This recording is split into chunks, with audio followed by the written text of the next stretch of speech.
Okay, Milliger fans, we're doing something new and fun, and it's the perfect time of the summer to be able to highlight our perennials here at Milliger's. And I'm with our manager, Jody Walker. Hi. And she is going to be helping to educate us kind of on things that we should be doing, how to take care of your perennials, a little bit of maintenance, some of the highlights of what you've got going on out here. It's just, what are we now? We're almost into July, which is kind of exciting. And is it okay for people to plant right now? Oh, absolutely. I find that planting is best done when you have time for it. Yes. And as long as you pay. I'm starting to have more time, so I'm encouraged by that. Exactly. I mean, we're so busy in the spring here. I don't usually get to my garden until July, so this is, a perfect time to clean, to plant. Just keep a weather eye on how much water we're getting, how much rain we're getting, how cool it is, how we're not getting. Well, there's that, and make sure that you compensate by watering well and continuing to water well until that plant has been well established for a month, 6 weeks. Okay, all right. And then how about fertilizer? Fertilizing on perennials is not as constant as it is on annuals. You don't need to use the Miracle Grow or the Algo, which is what we prefer. Right. But I like to use a granular fertilizer. That's not, again, it's not the water soluble one. It kind of looks like kitty litter. And we have a couple good ones. Bumper Crop makes a good one. Espoma makes a good one. And you just take a handful of that and throw it into the hole when you plant.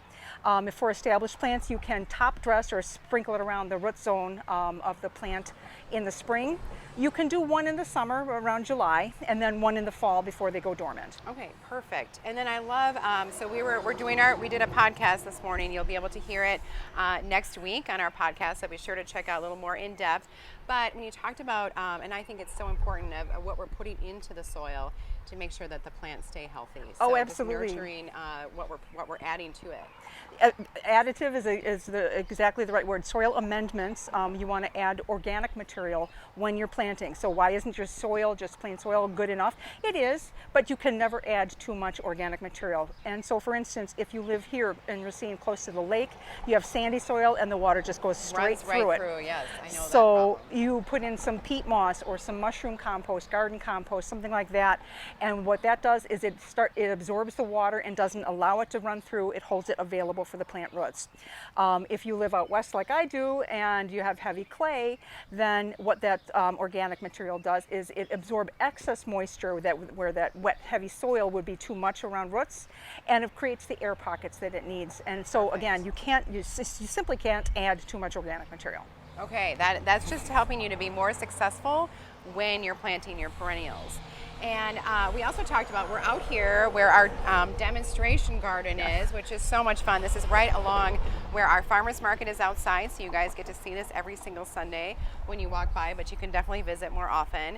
And we talked about on our podcast about just kind of maintenance. So what do we have going on here? So what you're looking at right here, these are salvias. This one on the right, on the left is Caradonna.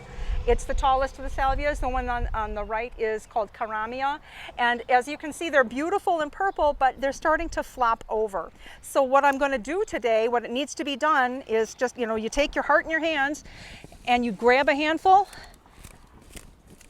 and just give it a haircut. Wow, that's quite a haircut. It is quite a haircut, and I'm going to do the whole plant like that. Not right now, but but seriously, just take it down to about 8 inches to a foot, where it was almost 3 feet tall. Right. So, and then it'll be able to, in a week or two, it'll flush again, and then you'll get more bloom, and that will last for the rest of the season. Oh, that's phenomenal. To be able to get a whole nother flush, and then just because this has gotten so big and full and starting to fall over. Yeah, and that will just give it some strength. It's hard. Too, right? It's hard to cut off the beautiful flowers, but just remember that you're going to get more beautiful flowers. Right, you can add those to a bouquet, something like that.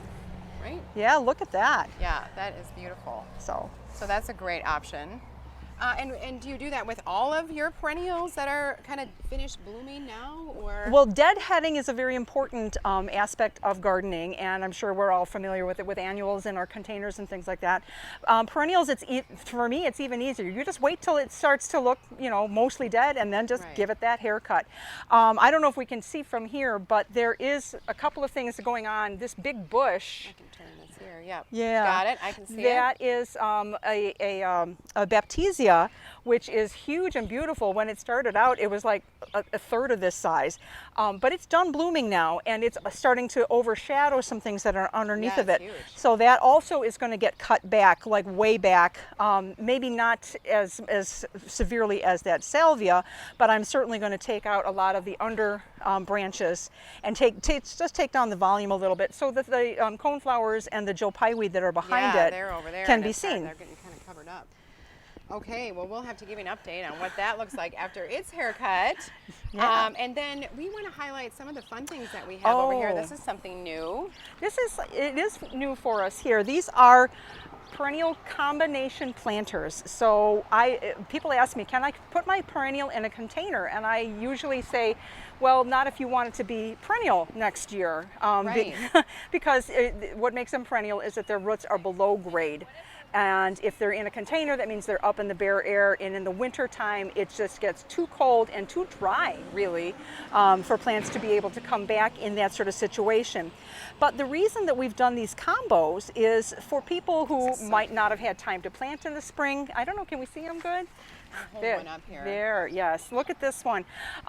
You have at least 5 different perennials in there, including a beautiful ornamental grass. You've got some sedum, which will be like a mid tall, and then you've also got some sedums that are more of a ground cover. So there's 2 or 3 different ground covers in here. You've got the tall grass. You've got the taller sedum. You've actually got some hens and chicks in there, and so this particular combination is for a drought-tolerant garden. And Wonderful texture here. Isn't it lovely? Yes. What you can do with this is enjoy it on your patio or your deck for right now, and then come September or so, if you have a chance to put in a garden plot, dig a garden bed, then you can take all these things, take them apart, and even, if you tear the roots a little bit, that is absolutely okay. It actually stimulates the roots to grow better. And then spread them out, and bingo, you have a presto garden all ready for you. Right, and I just said, what a great gift, because this is something that you can give. It looks beautiful, and then it's going to continue to live on. So that doesn't Correct. happen with a lot of gifts. How about this one? This one is specifically for shade gardens, and so you've got, again, this lamium ground cover. I love You've that. got a couple of heucheras or coral bells, which are going to put up flower spikes, and they will get much larger than this. And then right in the middle, you've got an astilbe, which is going to get taller it looks yet. like it's just about to flower. It does. It's going to be great. And again, if you choose to not plant them, it's really not any more expensive than just purchasing a regular annual container. a regular annual container, and so you can discard it at the end of the season if you don't want to plant it. And then this last one here is. I can hold it up. Can you hand it to me? Oh my gosh. There we go. Yeah, strong leg. Yeah. Anyway, so this has got coreopsis in it. This has got a delphinium in it. I don't know, can we turn it so that they can see this really cool trifolium here, this clover, which it's a lovely garden plant. It's not, clover's not just for lawns anymore. Right, right. So, it's beautiful. And this one is one that is not necessarily a drought tolerant, but it's going to give you flowers at all different times, because again, the delphiniums are going to be earlier in the summer. Then coreopsis lasts all Yeah, season that looks long. like it's going to be blooming for a long time. And then this is really fun. It is a Colocasia. Yeah. Colocasia. Okay. And I thought, what are they putting that in there for? Those are tropical. And my grower said, no, those are hardy. Oh, They're wow, hardy here in really? Zone 5. I didn't know that. Yeah. Uh-oh, I got to get one of these. Right? I love it. Anything else you want to highlight out here on the perennial Well, lot? there's so many beautiful things to choose from. And, again, we've got things for pollinators. We've got things for hummingbirds. We've got things that are fragrant. We've got things that are just color. And, please come and talk to us, and we can help you choose things so that you will have a beautiful garden with color for the entire season. Perennial gardening is a little bit of a different animal than the annual gardening, but I find it very, very very enriching. So Yeah, it's been beautiful over here. I've just really enjoyed walking through, and you guys have done such a fantastic job on Thank you. inspiration and displays and ideas. Really well-educated staff at both stores.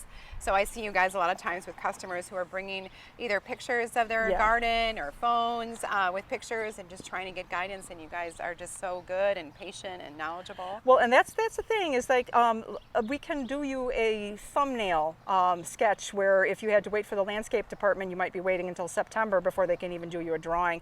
But we can do you a little dash off right here, right on the lot. So Yeah, bring a little notebook so we can do some drawings for you. But it's just beautiful out here. You guys do such a great job. Thank you. And this demonstration garden, I think, is so much fun to see as things It really continue is. to evolve, and there's more to come that are going to be blooming well, in here. it helps us to know also, you know, we can say for certain this is a good plant for this area, or this is how big Right. it's going to get in 2 years. So Right, yeah. exactly.